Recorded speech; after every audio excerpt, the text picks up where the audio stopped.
The crystal chandelier above the dining table cast sharp shadows across the white linen, and I noticed how the light seemed to avoid my place setting entirely. Everything that evening was deliberate. My son Michael had called 3 days prior. "Mother, Caroline wants to host a family dinner, Saturday at 7. Don't be late." Not an invitation, a summons. Caroline stood at the head of the table, 28 years old and draped in confidence that only inherited wealth provides. Michael stood beside her like a shadow, his hand resting on her chair as if he needed permission to breathe. "Evelyn," she said. Not mother, not even Mrs. Duarte. Just my first name, stripped of anything that might suggest hierarchy or history. "We're so glad you could make it. I'd worn my navy dress, the one I bought when Michael graduated college. The same dress I wore when I signed the papers that made his first business venture possible. You'll sit here." She gestured to the far end, away from the warmth of the fireplace. "We have so much to discuss tonight, and we want you to really listen." The meal was impeccable, but everything tasted like obligation. Michael barely looked at me. Caroline dominated the conversation, discussing their waterfront property, the restructuring of their company, the importance of modernizing old systems. "Sometimes," she said, cutting her meat with surgical precision, "you have to remove dead weight to move forward. Evelyn, Michael tells me you used to teach English." Her tone suggested I'd taught finger painting. That must have been quaint. All those years shaping young minds while the real world moved on without you. I sipped my water, said nothing. Silence isn't emptiness, it's observation. "Of course," she continued, "we all make sacrifices. You raised Michael alone after his father left. That couldn't have been easy, especially on a teacher's salary. I suppose we should all be grateful that Michael rose above those circumstances, that he became something more than his beginnings. His beginnings, as if I were just a circumstance to overcome." "The lamb is excellent," I said carefully. Caroline's eyes narrowed. She wanted a reaction. That's when Michael finally spoke. "Mother, Caroline and I have been discussing your living situation. My living situation. The house I'd lived in for 37 years. We think it might be time for you to consider something smaller, more manageable. You're 63 now." "I manage fine." "But do you really?" Caroline leaned forward. "Michael worries. We both do. A woman your age, alone in that big house. Anything could happen." The threat was wrapped in concern. I looked at my son, searching for the boy who once promised he'd never let anyone hurt me. That boy was gone. "I think," I said quietly, "I'll keep my house." Caroline's smile froze. "We'll see."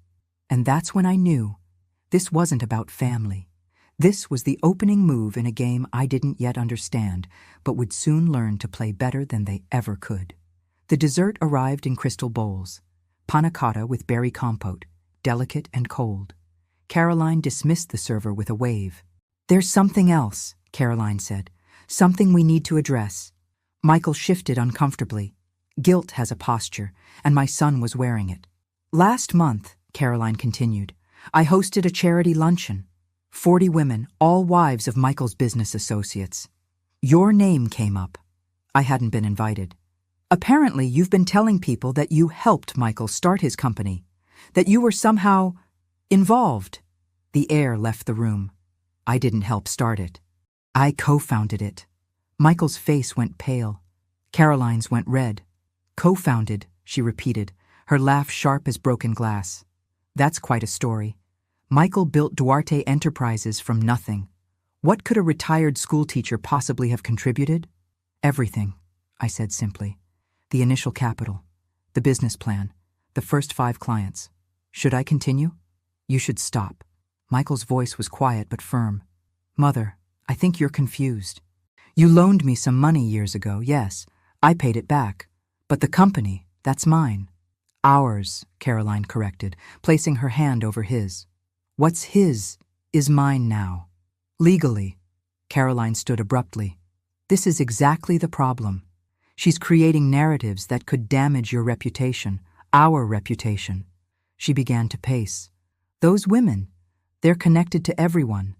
And now they're hearing that your mother thinks she built your empire. It makes you look weak. I'm only stating facts. You're stating lies. Her voice could have cut steel. And you will stop, or there will be consequences. Is that a threat? It's a promise. She turned to Michael. Tell her what we discussed. Mother, I need you to make this right. You need to apologize. I need to lie, you mean. I need you to apologize. Caroline's voice was ice now. To me, specifically, for the embarrassment you've caused. She crossed her arms. On your knees. The words hung in the air like smoke. Caroline, maybe that's too, Michael started, but she silenced him with a look. Your mother needs to understand humility. She needs to understand her place. Caroline pointed at the floor. Kneel, apologize, or I promise you'll regret it. I looked at my son. Michael? He didn't answer. His silence was answer enough. Slowly, I lowered myself to my knees. My joints protested. 63 years don't kneel easily. Above me, Caroline smiled like she'd won something precious. I'm sorry, I said, and my voice didn't shake. For what? Caroline prompted. I'm sorry you feel embarrassed by the truth. I'm sorry my son forgot where he came from. I'm sorry I raised someone who could watch his mother kneel and not help her up. I looked up at Michael. Most of all, I'm sorry I believed you when you promised you'd never let anyone hurt me. I stood, using the table for support. You want me to stop telling the truth? Done. I won't say another word about the company. Good, Caroline breathed. But someday, you'll ask me for something. And I want you to remember this moment. Remember that you had everything and you traded it all for appearances. I walked to the door. Behind me, Michael's chair scraped. Mother, wait. Don't. You made your choice tonight. Don't pretend you're still the boy I raised. That boy died tonight while I kneeled. As I drove away, I looked in the rearview mirror once. Michael stood in the doorway, Caroline's hand on his shoulder like a handler with a trained dog. He thought silence meant surrender, I whispered. It meant I was recording, because teachers document everything, and I'd been teaching for 40 years. I didn't sleep that night. The memory came unbidden. Michael at 14, his eyes swollen shut, his shirt torn. Who did this? I'd asked. Brandon Whitmore. He said Dad left because we weren't worth staying for, that we were nothing. I'd felt rage that night, but I'd taught myself control. What did you do? I hit him. I'm suspended. 3 days. I'd pulled him close. Listen carefully. Your father left because he was weak, not because we were lacking. This house is small because I chose your college fund over a new car. Teaching matters more than Brandon Whitmore's father will ever understand. But everyone thinks, I don't care what everyone thinks. I care what's true. Dignity doesn't come from the size of your house. It comes from how you treat people, especially people who can't fight back. I'd made him hot chocolate, and we'd sat at this same table. Promise me something. Anything. Promise me you'll never become the kind of man who makes someone feel small to make himself feel big. Promise me that if you ever have power, you'll use it to lift people up, not push them down. Michael had taken my hand. I promise, Mom. I swear. And promise me that no matter who comes into your life, you'll never let anyone hurt the people who loved you when you had nothing. I promise. I promise I'll always protect you. Now, 18 years later, my knees still ached from Caroline's floor. I went to my closet and pulled out Michael's old school folder. Inside was the essay he'd written, The Person I Admire Most. My mother is the strongest person I know. She taught me that dignity means treating everyone with respect. Because of her, I want to build something great someday. And when I do, I want her name on it, right next to mine, so everyone knows that nothing I achieve is mine alone. I'd kept this paper for nearly 20 years. Now it felt like evidence of a person who no longer existed. But there was another document, one Michael had never seen. The partnership agreement. Dated March 15, 1999. My name and Michael's, both clearly printed. Duarte Enterprises, co-founders. I'd paid $12,000 from my retirement savings. The business plan had been drafted at this kitchen table. The first clients had been parents of my former students. Michael was listed as majority shareholder, 60% to my 40%. This is your dream, I told him.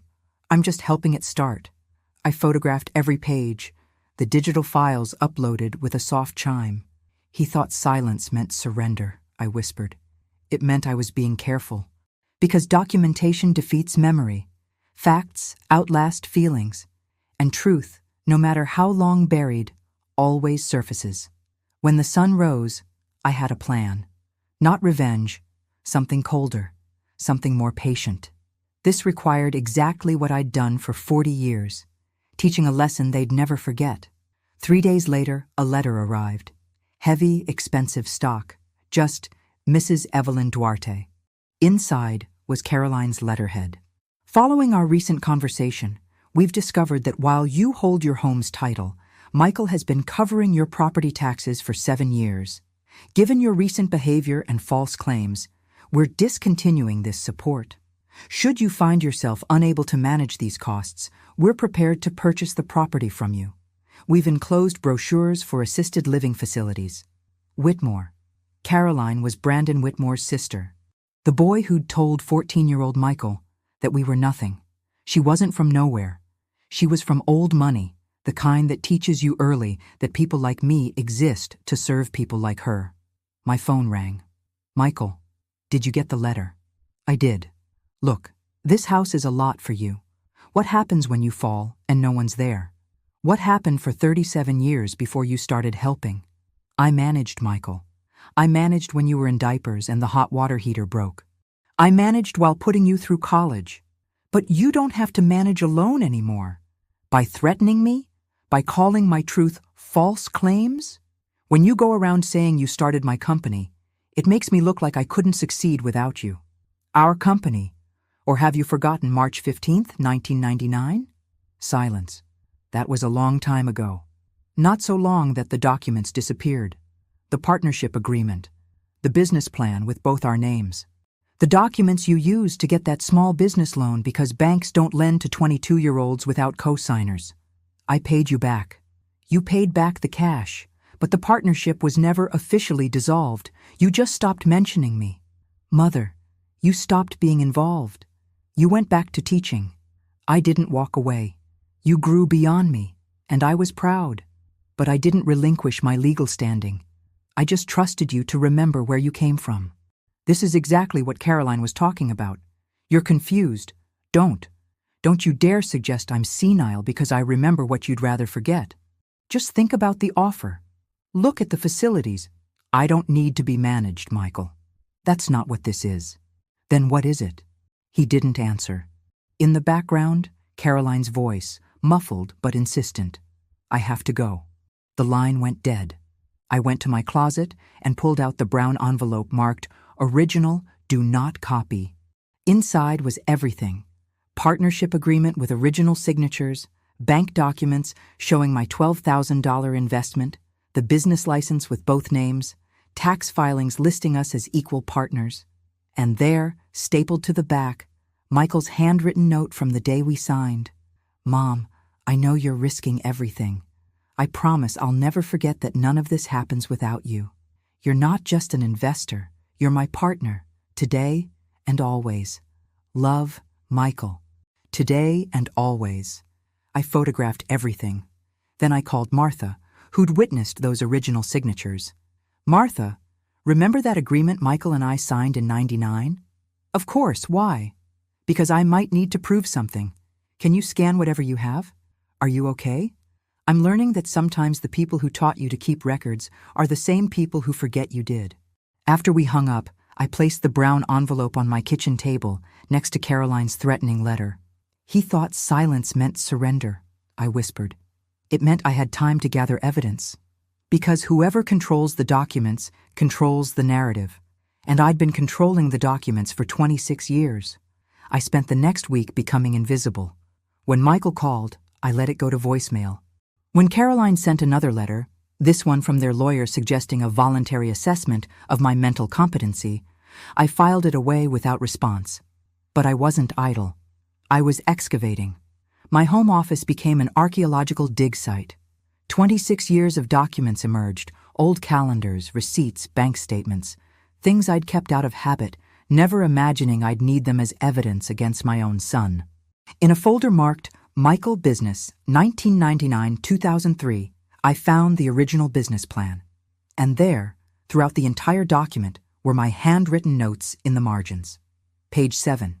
Check census data, verify demographics in my precise teacher's script. Page 15. Conservative estimate, increase contingency to 15% with calculations. Page 28. Ask Principal Morrison about Rotary connections with her phone number. This wasn't a document Michael created while I watched supportively. This was a collaboration, plain as the ink on the paper. I photographed every page. In another box, I found the first 3 years of tax returns for Duarte Enterprises. Michael had filed them with my Social Security number as co-owner. The business address was my home, 1247 Maple Street. On the 5th day of my silence, Martha arrived with 2 banker's boxes. I went through everything from 1998 to 2005, found more than I expected. Inside, her copy of the witness statement, invitations to the company's first holiday party, listing Evelyn and Michael Duarte as hosts, a newsletter featuring an article about a mother-son entrepreneur team, photographs of me manning the booth at a business expo in 2000. "Why are you doing this?" I asked. She looked at me like I'd asked why water was wet. "Because you're my friend. Because I watched you sacrifice everything for that boy. And because I will not watch him erase you from the story like you never mattered." My phone buzzed. A text from Michael. "Mom, we need to talk. Tomorrow 2 p.m. at the house, please." The house. He meant his house, not mine. The summoning again. But I saw an opportunity. I typed back, "I'll be there." His response was immediate. "Thank you. Caroline won't be home, just us." I spent that evening organizing everything into a single portfolio. Every document, every photo, every piece of evidence in chronological order. I created an index, typed and professional. The next 24 hours would determine whether my son was capable of choosing truth over pride. I thought I knew which he'd choose. I hoped I was wrong. Michael's house looked different in daylight, less imposing, more sterile. He opened the door before I knocked. "Mom, thank you for coming." We sat across from each other, a glass coffee table between us like a demilitarized zone. "I want to apologize," he began, "for the dinner. Caroline was out of line. Making you kneel like that, I should have stopped her. But you didn't." "I know. I've been thinking about it all week. I was wrong. I waited. There was more coming. But Mom, you have to understand her perspective. When people hear you saying you co-founded the company, it creates confusion. It makes me look less credible. Because it's true. Because it's complicated. Yes, you helped at the very beginning. You loaned me money. You gave advice. I'm grateful. Grateful enough to erase me from the history?" He flinched. "There's a difference between helping someone start a business and actually founding it. You had your career, teaching. This was mine. Partners are involved day to day. Mom, you signed some papers in 1999 and then went back to your classroom. How is that founding a company? The argument was smooth, practiced. Is that what you truly believe? Or what you need to believe to justify what you're doing?" He stood, frustration breaking through. "What do you want from me? I've apologized, but you keep pushing this narrative that I somehow betrayed you. Tell the truth. I am telling the truth. My truth. Mom, I love you, but your memory and the reality aren't the same thing. You've built up your involvement into something bigger than it was. I'm not claiming anything." My voice cut through his speech. "I'm stating documented facts." "Documented?" He laughed nervously. "What documentation? Some old receipts? That proves you loaned me money. It doesn't prove you founded anything." I reached for my portfolio, setting it on the table with a solid thump. "May I show you something?" I opened it to the partnership agreement. "Do you remember this?" He barely glanced at it. "Ancient history. Legal history. This agreement was never dissolved." I kept turning pages, tax returns, business plan annotations, photos from the expo, articles mentioning both of us. "You didn't just forget I was involved, Michael. You actively erased me." His face had gone pale. "Where did you get all this?" "From my files. Things I kept because teachers document everything. This is you trying to build a case for something." "For what? Money?" I want you to admit the truth, just once. Admit that we built it together. And then what? You take this to a lawyer? Sue me? Your company. After everything in this folder, you still can't say our. He walked to the window. Caroline said you'd do this. Try to leverage the past into control over the present. She said you'd feel entitled. Caroline doesn't know me. Here's what I think, Mom. I think you're lonely. I think you regret giving up your career. And instead of being proud of me, you want to claim credit. Each word hit like a slap. I came here hoping you'd remember who you were, who I raised you to be. I remember perfectly. I remember a single mother who worked hard. But gratitude doesn't mean giving you ownership of my life's work. And the promise you made? When you were 14? When you promised you'd never become the kind of man who makes someone feel small? Don't use my childhood against me. I'm reminding you of it.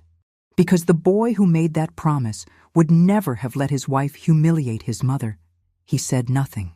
I stood, tucking the portfolio under my arm. I didn't come here to threaten you. I came hoping you'd simply acknowledge reality. That's all I wanted. And if I don't, then we'll both know who you really are. I walked toward the door. Caroline wants me to apologize, to kneel in shame, but I'm 63 years old. I will never kneel in shame for telling the truth. Mom, I'm done protecting your comfort at the cost of my dignity. Whatever happens next, you chose it. As I drove away, I saw him in the doorway. But this time, Caroline wasn't holding his leash. He was doing it to himself. The phone call came from a number I didn't recognize. I almost didn't answer. Mrs. Duarte? This is Robert Chen. I was your son's accountant from 1999 to 2007. Mr. Chen. Of course I remember.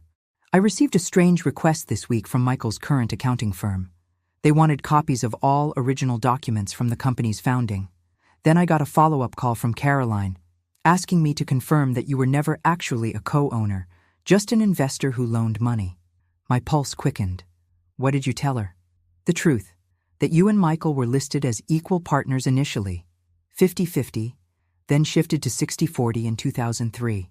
That you were both signatories on the business account until 2005. That for 6 years, according to every document I filed, you were legally a co-owner. Thank you. She didn't like that answer. She suggested my records might be in error.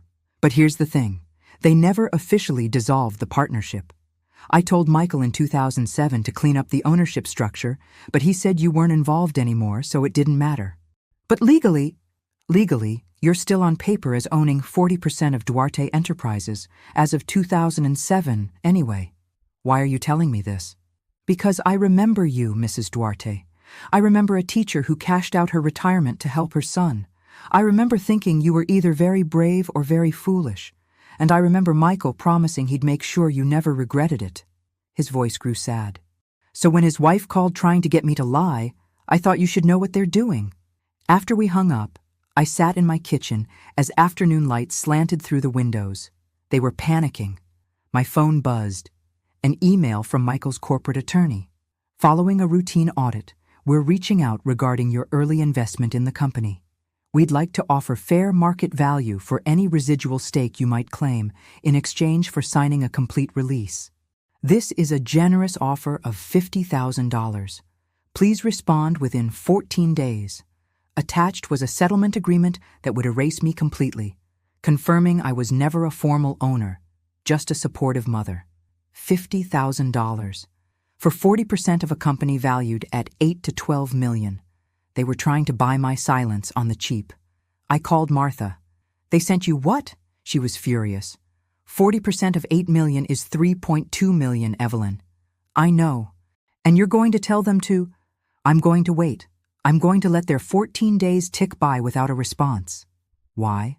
Because they're scared. Every day I don't respond, they'll get more nervous. And then what? Then I'll respond. On my timeline, not theirs. That night, I printed the settlement and added it to my file. I had 13 more days to let them sweat. He thought silence meant surrender, I whispered. It meant I was letting them build their own trap. On day 12, Carolyn appeared at my door at 9 a.m., dressed in her armor, designer suit, perfect hair, smile that never reached her eyes. "Evelyn, may I come in?" I blocked the doorway. "Michael isn't with you? This is between us, woman to woman." I led her to the living room. She sat without being invited. "You haven't responded to Harrison's email. I have 2 more days. That settlement offer? It's generous, more than generous. $50,000 for a 26-year-old loan that Michael already repaid. Is it? And it comes with something else. Peace. You sign, take the money, and we all move forward. Rebuild our family relationship. The business I co-founded." Her expression flickered. "Be realistic. You're a retired teacher. Michael built an $8 million company. Do you really think you did 40% of that work? I think I did 40% of the work that made it possible." She sat back, recalculating. "In 2 days, if you don't sign, the offer disappears, and then we go to court if necessary." "Court?" "To establish the truth, that you're an elderly woman making confused claims, that you're experiencing memory issues, the paranoia about the locks, the attempts to rewrite history." She smiled like a snake. "We have documentation of concerning behavior." There it was, the real threat. "You'll claim I'm incompetent. We'll present evidence that you need help. And who will a judge believe? A CEO with clear records, or an elderly woman who can't remember whether she was a partner or just a supportive mother?" "I remember perfectly. Your memory against corporate records, your word against Michael's, and dozens of people who know him as the sole founder." "You have what? Some old papers?" She laughed. "You can't win this." I stood. "I think you should leave now. Sign the agreement. Take the money. It's more than you deserve." After she left, my heart hammered. They were building a case to have me declared incompetent, but I had something they didn't know about. I pulled out a small fireproof box from my closet. Inside was an envelope I'd sealed on March 15th, 1999. On the front, in my handwriting, "To be opened only if necessary. Partnership insurance, ED." Inside was a letter written by Michael that day, handwritten. "Mom, today we're officially partners. You're not just my mother. You're my partner, my mentor, and the reason I believe I can do this. This company belongs to both of us, today and always. Michael." Below his signature, March 15th, 1999, the day Mom and I became business partners. I photographed every line. This wasn't a formal legal document, but it was something more powerful. Michael's own words, admitting everything they were now trying to deny. I added it to my file. Caroline thought she had me cornered. She'd forgotten that teachers don't just document the present. We make students write things down so they can't claim later they never said it. The more emphatically they denied I was ever a partner, the more powerful Michael's letter would become. They were building my case for me. Day 14 arrived. The deadline passed. I sent no response. Harrison Webb called at 5:03 p.m. "Mrs. Duarte, today was the deadline." "I'm aware. And you chose not to respond." "May I ask why?" "I chose not to sign." "Mrs. Duarte, I've reviewed every document. While you were briefly involved early on, there's no evidence of ongoing partnership. Any informal agreements expired through inaction. Because I wasn't invited to participate. Or because you weren't an owner to begin with. Michael wants to take care of you. By refusing, you're choosing litigation, which you won't win, but which will be expensive and public. Your son will be forced to testify about your memory issues, your confusion, your paranoid behavior. Paranoid behavior. The locks. The insistence on a partnership no current records support. The refusal of a settlement any rational person would accept. These are concerning signs. I felt cold fury settle. "Mr. Webb, tell Michael and Caroline I decline their offer. If they want to proceed with litigation, they're welcome to try." "Mrs. Duarte." I hung up. That night, I couldn't sleep. I thought about the boy in the photographs, smiling at me like I was his hero. At 3 a.m., my phone buzzed. An email from an address I didn't recognize. JasonKelleryTechReports.com. "Mrs. Duarte, my name is Jason Keller. I'm an investigative journalist covering corporate governance. Your name was given to me by Robert Chen, who's concerned about what he sees as an attempt to defraud you of your ownership stake. He provided me with copies of the original tax filings and partnership agreements. I'd like to speak with you about this. Would you be willing to talk? Mr. Chen had gone to the press. The story was going to come out whether I wanted it to or not. I didn't respond that night, but I saved his email. Because truth doesn't stay buried forever. Mr. Chen had just handed someone a shovel. The article appeared 3 days later in TechWatch Business Journal. Duarte Enterprises founder disputes, CEO's mother claims systematic erasure of her partnership role. Jason Keller had been thorough. The article included scanned copies of the partnership agreement, excerpts from tax returns, and comparisons of Michael's public statements about founding the company from nothing with the documented evidence of my involvement. My phone started ringing at 6 a.m. 17 missed calls from Michael, 6 from Caroline, 3 from Harrison Webb. At 9:15, someone knocked. Michael, alone, his face gray.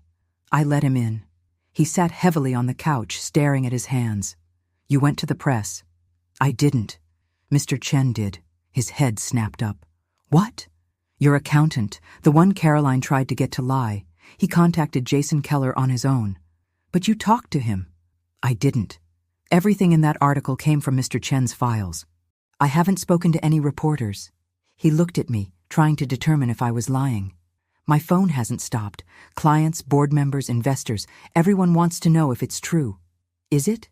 He stood, pacing. Do you have any idea what this does? We're negotiating a major acquisition. They're now questioning everything, demanding audits. This could kill the deal. I might have to lay off people. People who work for a company that exists because of my investment. 26 years ago, everything after that, that was me. I never said otherwise. You could have avoided all of this. You could have simply acknowledged the truth. And now? Now I want justice. I want you to tell the truth, publicly. And if I don't?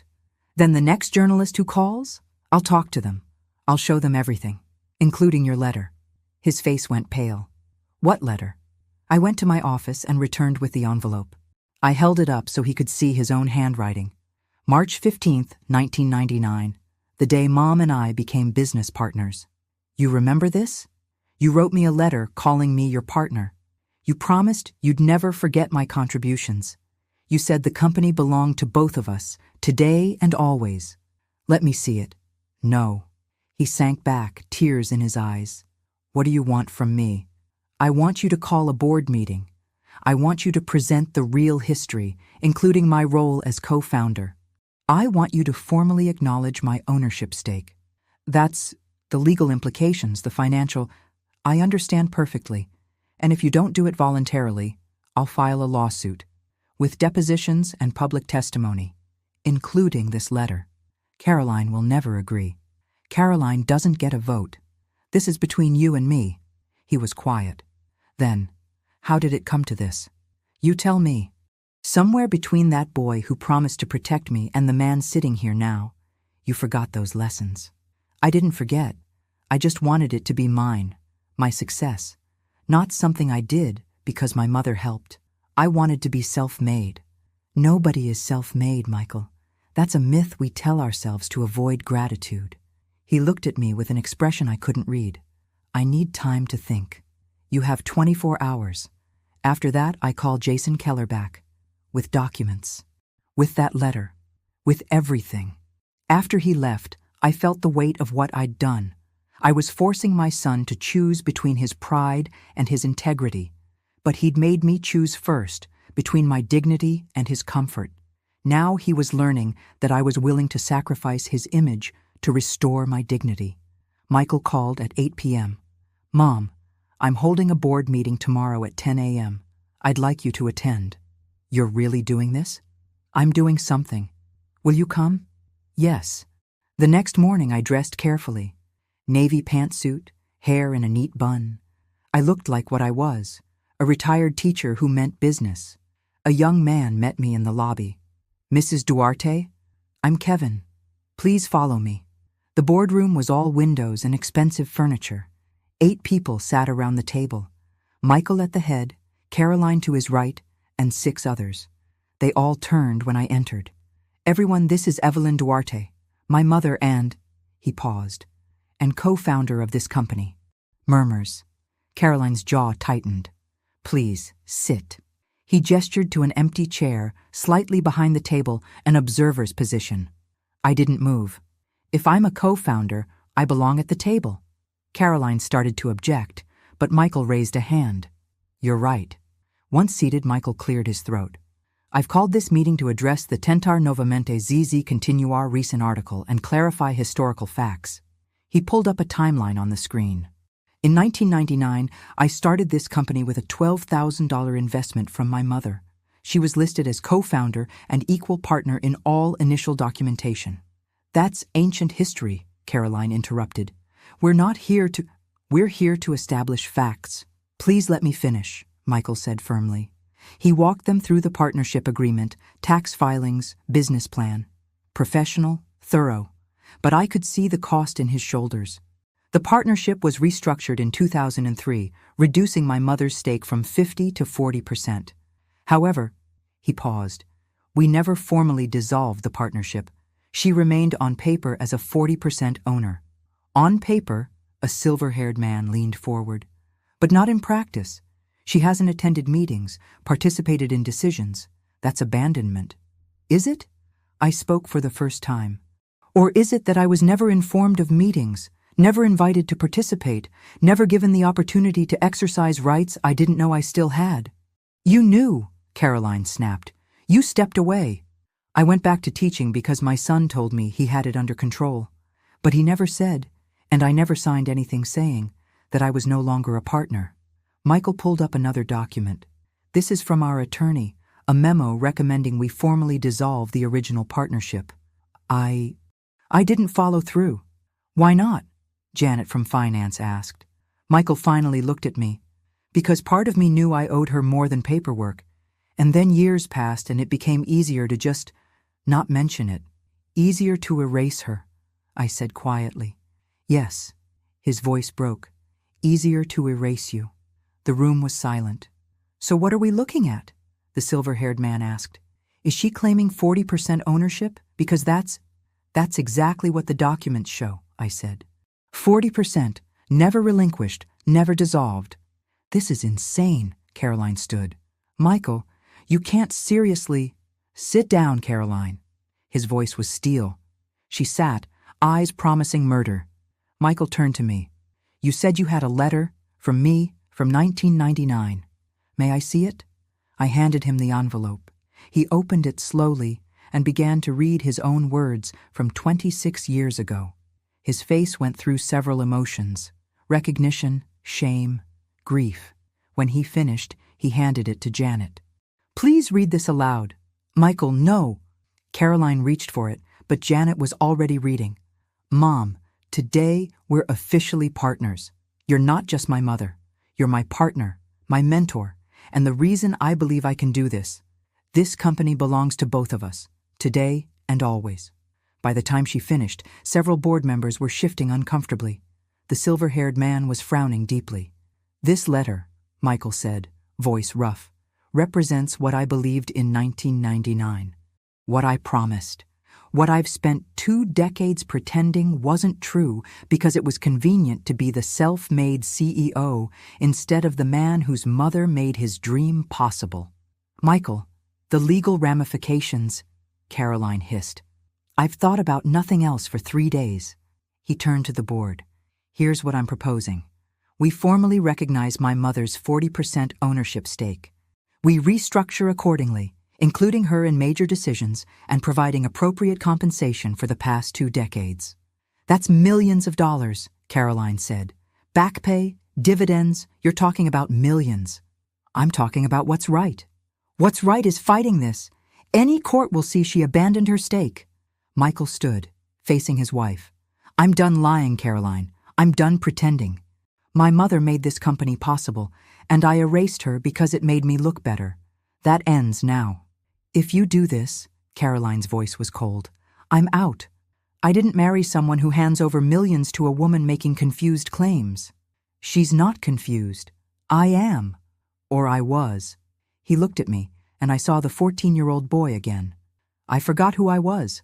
I forgot what you taught me. I chose pride over truth. I'm sorry, Mom, for all of it.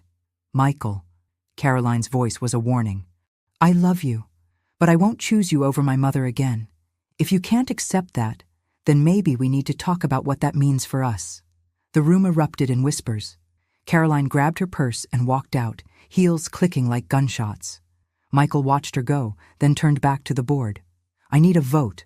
All in favor of formally recognizing Evelyn Duarte as 40% owner and providing appropriate back pay.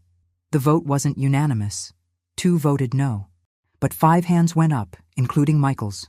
Motion carries, he looked at me. Welcome back, partner. I couldn't speak. This wasn't what I'd expected. Instead, my son had chosen truth. Finally, publicly, completely. The board meeting ended, but the earthquake had just begun. I left with a folder full of documents. Formal recognition, restructuring agreement, payment schedule. Janet had been professional, but kind. Michael walked me to the elevator. Mom, Caroline left.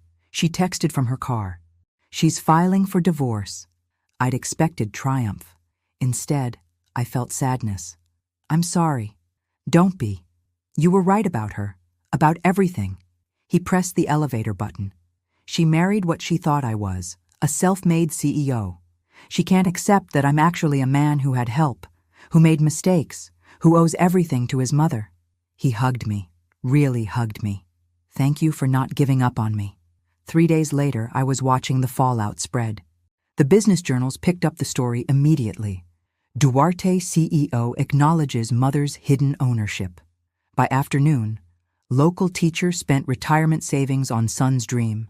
He erased her from history. My phone rang constantly. Reporters wanted interviews. Other elderly women called to share their own stories of being erased. A documentary filmmaker reached out. I declined most requests. This wasn't about fame, but the public was unforgiving. Caroline's social media became a battleground. She'd posted portraying herself as the victim. I married a self-made man. I'm divorcing someone who let his mother destroy everything we built. The response was savage. Women descended on her post like avenging angels. Someone found photos from our dinner party, and the caption, "Rich girl who made an elderly woman kneel," went viral. Within 48 hours, Caroline had deleted all her accounts. On day 4, Michael's acquisition deal fell through. The other company released a statement about concerns regarding corporate governance. Michael called, voice hollow. The deal's dead. 6 months of work, gone. Some board members want me to step down as CEO. What do you want to do? I want to fix this. Rebuild the company on actual truth. But Caroline took half our client list. She's telling everyone I'm unstable, that you manipulated me. Michael, do you remember what I taught you about consequences? That they're not punishment. They're the natural result of choices. This is the consequence of erasing me. Not because I wanted revenge, but because lies eventually collapse. You can't build an empire on a false foundation. So what do? You tell the complete truth, publicly. You rebuild with honesty. You accept that some people won't forgive you. And us? Are we okay? We're getting there. You chose right when it mattered. But trust takes time to rebuild. You hurt me deeply. That evening, Michael appeared with takeout from our favorite cheap Chinese place, the one we went to when he was in college, and money was tight. I thought we could have dinner, just us. We ate at my kitchen table. I've been thinking about the company, he said. I want you involved, really involved, not just on paper, at board meetings, making decisions. You built this with me. Michael, I'm 63. I don't know if I want to spend retirement in boardrooms. Then tell me what you do want. I thought about this. I want you to set up a scholarship fund for single mothers who want to start businesses. Use my initial investment, $12,000, adjusted for inflation. Give 10 women a year what I gave you, seed capital and belief. His eyes filled. That's perfect. We'll call it the Evelyn Duarte Foundation. No, call it the Second Chances Fund, because that's what I gave you, and that's what you're giving me. And that's what these women will be giving themselves. As he was leaving, he turned back. Mom, That night you kneeled. I should have stopped it immediately. I'm so sorry. I know. Do you forgive me? I'm working on it, I said honestly. But Michael, I'm proud of you for asking. The boy I raised wouldn't have let me kneel, but the man you're becoming is brave enough to admit he did. That's growth. After he left, I sat in my quiet house and felt something I hadn't felt in weeks. Peace. The empire hadn't just broken, it had been rebuilt, this time on truth instead of lies. Not as impressive, maybe, not as clean, but real, solid, honest. Caroline had wanted glass and gold, beautiful but fragile. I'd wanted something that could weather storms. And sometimes, when you break glass and gold, you find steel underneath. The lawsuit came anyway. 2 weeks after the board meeting, Caroline filed against both Michael and me, claiming fraud, manipulation, and elder abuse. According to her filing, I had exploited my advanced age to extract millions through false claims. Elder abuse. She was claiming I had abused myself. Her attorney was demanding the board's decision be reversed, my ownership declared invalid, all payments returned. He was also demanding a competency evaluation, claiming anyone my age making aggressive business claims must be experiencing cognitive decline. Michael's new attorney, Patricia Chen, called me. Mrs. Duarte, Caroline knows she'll lose on the merits, but she's betting the process will exhaust you, that you'll settle just to make it stop. I won't.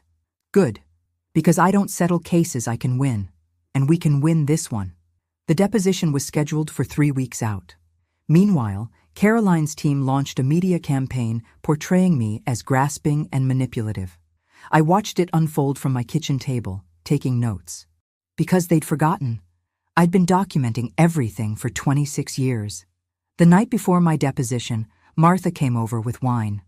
Are you nervous? Terrified, but not of the deposition, of what comes after. I pulled out a folder, a thin envelope with a single piece of paper. What's that? The last receipt, the one that ends this completely. Martha read it, eyes widening. Evelyn, holy shit. Language. We both laughed. Does Michael know? No. I've been saving it. For exactly this moment. The deposition took place in Caroline's attorney's office. Bradford something hyphenated smiled at me like a predator. It lasted 4 hours. Every question designed to make me look incompetent or mercenary. Mrs. Duarte, at 63, do you experience memory problems?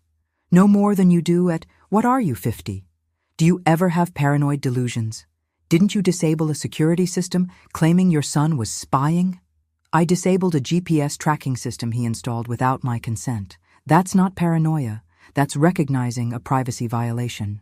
Finally, near the end, you claim you invested $12,000. Can you prove it? Show me a canceled check? Any concrete evidence? I looked at Patricia.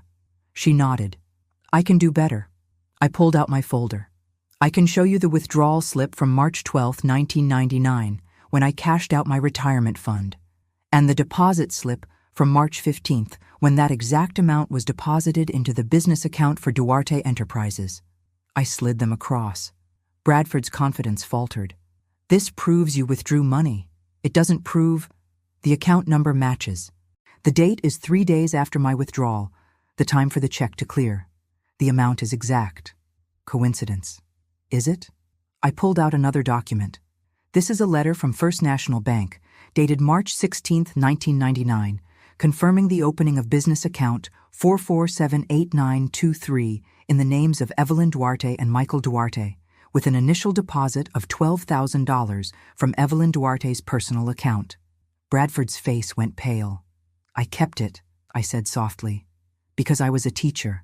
And teachers keep everything. Patricia was smiling. Michael looked like he might cry. You want to know if I'm experiencing cognitive decline?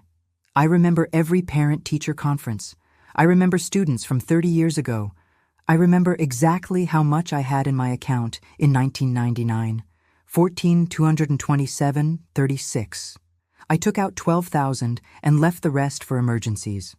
I pulled out my bank statement from March 1999, withdrawal highlighted. I remember Michael's first client was the father of a student I'd taught, Jacob Morrison. I introduced them at a school fundraiser. I remember sitting at my kitchen table for 3 months, drafting that business plan, teaching my son how to present ideas clearly, skills I'd learned teaching for 20 years. I remember every detail, every sacrifice, every door I opened.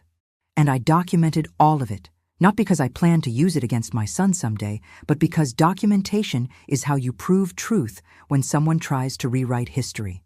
Silence. You want to claim I'm confused? Then explain these documents. Explain why every single thing I've said is supported by evidence I've had for 26 years. Explain how a confused elderly woman managed to keep perfect records when your client couldn't even keep track of her own founding documents. I stood, gathering my papers. I'm not confused. I'm not manipulative. I'm not experiencing cognitive decline. I'm just a woman who kept receipts. Patricia stood. I think we're done here. Bradford looked at Caroline, who was staring at the bank letter like it was a snake. No further questions. In the elevator, Patricia whispered, "That was the most devastating deposition I've ever witnessed. I just told the truth. With receipts, with very, very good receipts." Michael was quiet. At the ground floor, he turned to me. "The bank letter. I never knew you kept that." "You never asked. Why didn't you show it before?" "Because strategic silence is more powerful than early revelation. Let them commit to their lies first, then pull out the receipts." "You're scary." "I'm thorough. There's a difference." Caroline's lawsuit was withdrawn 3 days later. No explanation, just a terse filing indicating she was discontinuing pursuit of claims. Patricia called, jubilant. They knew they couldn't win, not after that bank letter. What happens now? Now? Nothing. It's over. Your ownership is legally recognized. It's over. The Second Chances Fund awarded its first scholarships on a sunny Saturday in March, exactly 1 year after the board meeting. 10 women, all single mothers, all with dreams. I shook each of their hands and gave them the same advice. Document everything. Trust your instincts. Never let anyone erase your contributions. Michael was there, no longer CEO, but still on the board. He'd spent the year in therapy, rebuilding himself. He was dating someone new, a social worker who didn't care about his net worth. "She likes me for me," he'd told me. "It's terrifying and amazing." One recipient came up to me. "Mrs. Duarte, thank you, not just for the money, but for proving it's possible, to start over, to fight back, to matter." "You always mattered," I told her. "Now you just have documentation." After the ceremony, Michael and I stood watching them talk and dream. "Are you happy, Mom?" I thought carefully. "I'm at peace, and some days, that's even better." "Good. You deserve peace." We stood like that for a while, mother and son, partners and family, 2 people who'd broken and rebuilt their relationship on honesty. It wasn't perfect. We were still learning to trust, but it was real. And real, I'd learned, was worth more than perfect any day. As we left, I looked back at the 10 women clutching their certificates. "He thought silence meant surrender," I whispered to Michael. He smiled. "It meant you were keeping receipts." Exactly. And together, we walked out into the spring afternoon. Not into a perfect future, but into an honest one, which was always what I'd wanted all along. If this story gave you strength, help us by sharing, liking, and hitting the notification bell. We'd love to hear in the comments which part of the story you liked most. See you tomorrow.